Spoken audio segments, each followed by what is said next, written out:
মিথুন লগ্ন, মিথুন রাশি 2026-এ কিভাবে নিজেদের রিব্র্যান্ডিং, রিইনভেন্টিং করবেন। 2026 সংখ্যা 1, অধিপতি গ্রহ রবি। রবি আপনাদের তৃতীয় পতি, থার্ড লর্ড। সুতরাং নানানভাবে কমিউনিকেশন নিয়ে চিন্তা ভাবনা করুন যে এতদিন কিভাবে যোগাযোগ, কমিউনিকেশন করেছেন, সেই কমিউনিকেশনের জায়গাটাকে পরিবর্তন করুন। নেটওয়ার্কিং দেখুন, কিভাবে নেটওয়ার্কিং করে এসেছেন, সেখানে কিছু নতুন অ্যাডিশনাল মেথডস আছে কিনা, নতুন অ্যাডিশনাল অ্যাভিনিউজ আছে কিনা। প্রতিবেশী, নেবারহুড, তাদের সঙ্গে আপনার ট্রানজ্যাকশন, লেনদেন কীরকম, এই জায়গাগুলো নিয়ে চিন্তা ভাবনা করুন। নিজেদের এফার্ট, হোমওয়ার্ক, পরাক্রম, পুরুষাকার, বিশেষ বিশেষ জায়গায় চিন্তা করুন কোথায় আপনাদের এফার্ট কম হচ্ছে, জিরো হচ্ছে, সেই জায়গাগুলোতে বিশেষ করে পরাক্রম, পুরুষাকার প্রয়োগ করা একটা চেষ্টা করুন।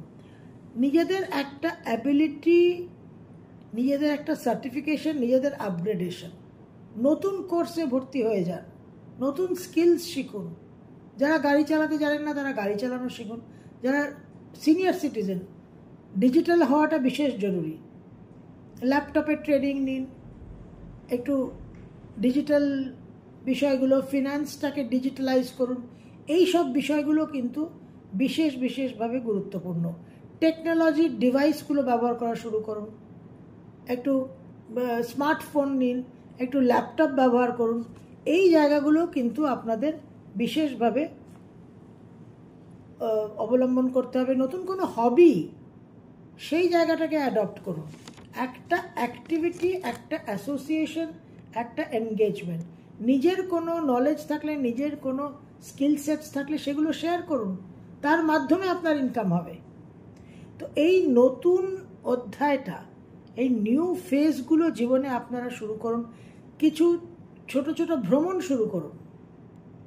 যদি ভ্রমণের মাধ্যমে আপনাদের ইনকাম হয়, পেশা হয়, যারা এই কমিউনিকেশন, ভিলগ করেন, যারা ব্লগিং করেন, যারা সোশ্যাল মিডিয়াতে আছেন, তারা একটু ভ্রমণের মাধ্যমে যদি আপনাদের একটা নতুনত্ব আসে আপনাদের কাজে, আপনাদের স্টাইল অফ ওয়ার্ক, সেটাকে আপনারা ইন্ট্রোডিউস করুন। এইভাবে নানান বিষয় দেখে এবং বিশেষ করে নিজেদের ইনপুট, নিজেদের পরাক্রম, নিজেদের এফার্টসকে গুরুত্ব দিন। এফার্টসের একটা এক্সামিনেশন করুন, আত্মবিশ্লেষণ করুন কোথায় আপনারা অলস আছেন। এইভাবে কিন্তু রিইনভেন্টিং, রিব্র্যান্ডিং করলে অবশ্যই আপনারা 2026-এ বিশেষভাবে উপকৃত হবেন।